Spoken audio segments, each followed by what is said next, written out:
And so we really can't achieve that constant practice of increasing self-awareness by ourselves. It's going to take feedback from other people.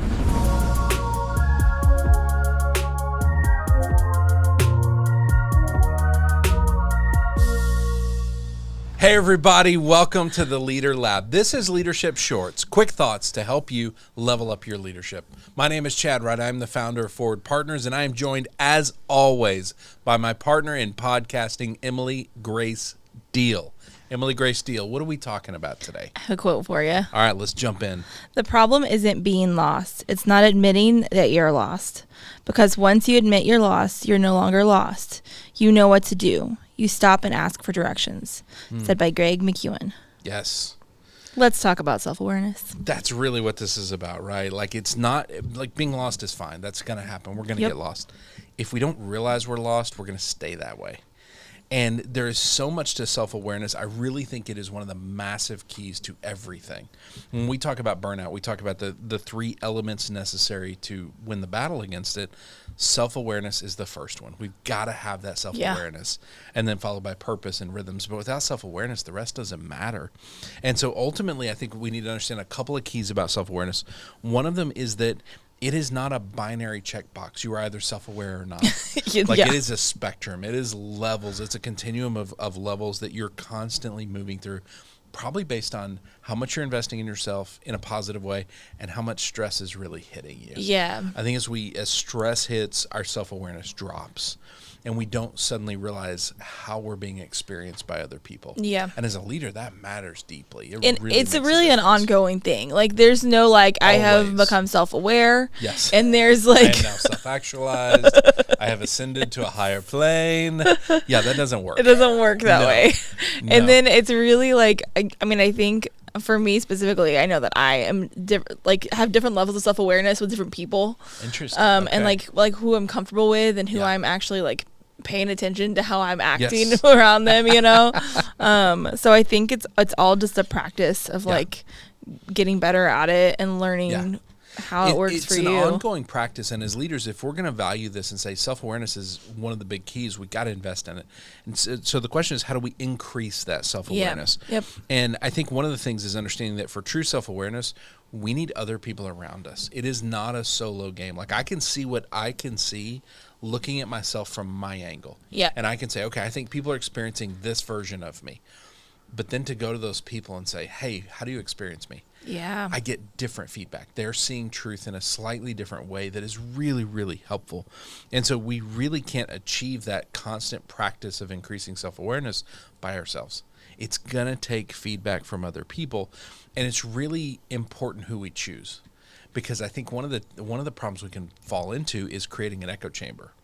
If the only people I get feedback from about how I'm doing are people that just think I'm the greatest thing ever, I'm not really going to improve, right? Yeah. I'm not really going to know where That's I'm where running that, into like, challenges. constructive criticism is, like, actually helpful. Yes, it really becomes helpful, but I think we also have to then kind of create the environment for that, because there's natural power dynamics to things. I think as with me as the leader of the company and then y'all as the team, I give y'all permission all the time to challenge me. Yeah.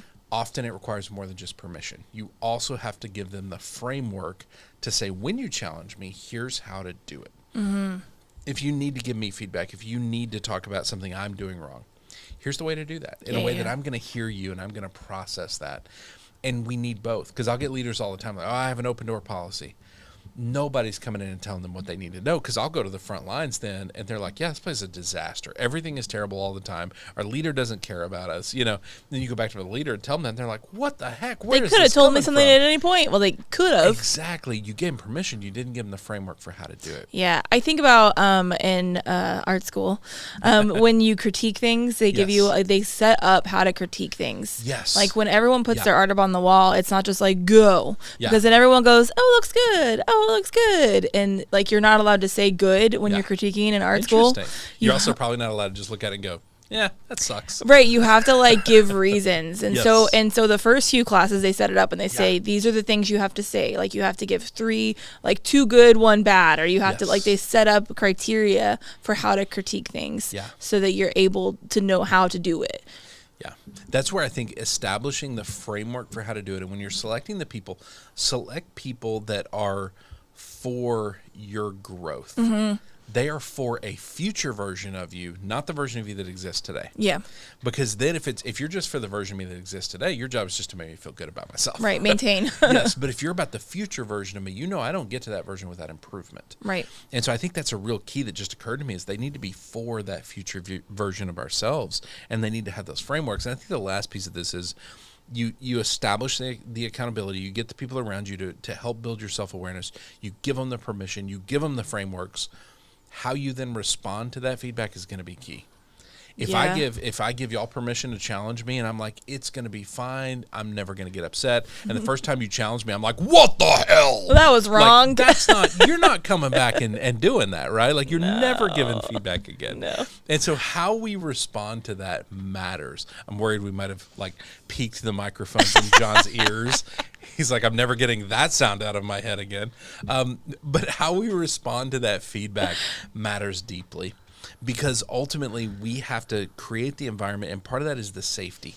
And the safety comes from how we respond. Right. And so I think it's not just enough to give them the permission and the framework. You think, because like, even if you're like setting that up and like we might expressing that we might not do this well the first few times. Yes. Like I might not always hear feedback the best way, but I'm going to try. We're all going to do our best at this. That's a really big key, is helping them understand how you process feedback. Because let's say the feedback was, hey, here's some ways you're really not doing well and you're kind of hurting the team. That's going to hurt a little bit. Yeah. Like, I would like to think that it's going to be straight up black and white, non-emotional logic going, oh, I see what they're saying. I am doing this. Yeah. I should improve. But at some point, that's going to hurt a little bit, right? And so even saying, hey, if you say something like that, it's going to hurt, but I need it. So let's do it, and then you give me space, and then I'll circle back after I've really thought about it. Because what I like to do with my personality type is really think about things. I don't want to feel the emotions. I want to think about the emotions. So I want to really think about and understand, is what you're saying accurate?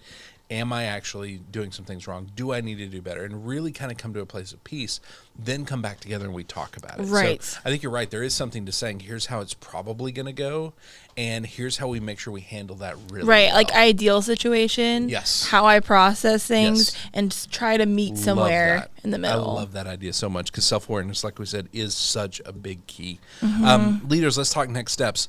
Self-awareness is going to be a key to your leadership. It's going to be a key to winning the battle against burnout. We have got to understand how we're actually doing and what we're in the middle of and how it's hitting us. Some of that we can do on our own with some intentional practices. Most of it is going to require other people. We need to understand how others are experiencing us. So when you're selecting those people, choose people that are for the future version of you, not just the current version of you. Give them permission to give you honest feedback, and give them the framework for how to do that best and how you're going to respond and how we're going to navigate that together. And then engage in those conversations on a regular basis so you can truly understand how you're doing. Because once you understand that, you can make intentional choices. Again, just like that quote from Greg McKeown, it's talking about the idea that it's not a problem to be lost. It's not admitting you're lost, which really usually requires knowing that you're lost in the first place. Because once you know you're lost, you go, oh, I know how to get out of this. I'm going to ask for help. And so ultimately that self-awareness is where we're going to find what we're actually looking for. So I'd encourage you to kind of go down that road. If people want to send us questions, if they want to send us quotes like this, where do they send that to? To lab@forwardpartners.net. Lab@forwardpartners.net. If they want to find us on LinkedIn, Facebook, Instagram, where we are putting out content all the time about leadership, where do they find that? @ForwardPartner. @ForwardPartner on all those platforms. Emily, thank you for co-hosting. Thank you. John, thank you for producing, and thank you for, letting us speak into your brain pan. That got weird. Well, that's weird. And viewers, listeners, thank you so much for going on this journey with us. Please share this with leaders that it would help. By the way, if it's a leader above you and you're going, they're not self-aware, don't just send it to them. Have a conversation first and then introduce them to it. But send this to leaders that this would be helpful to. Help us increase that reach and that impact. And we will see you next time right here in the Leader Lab for Leadership Shorts.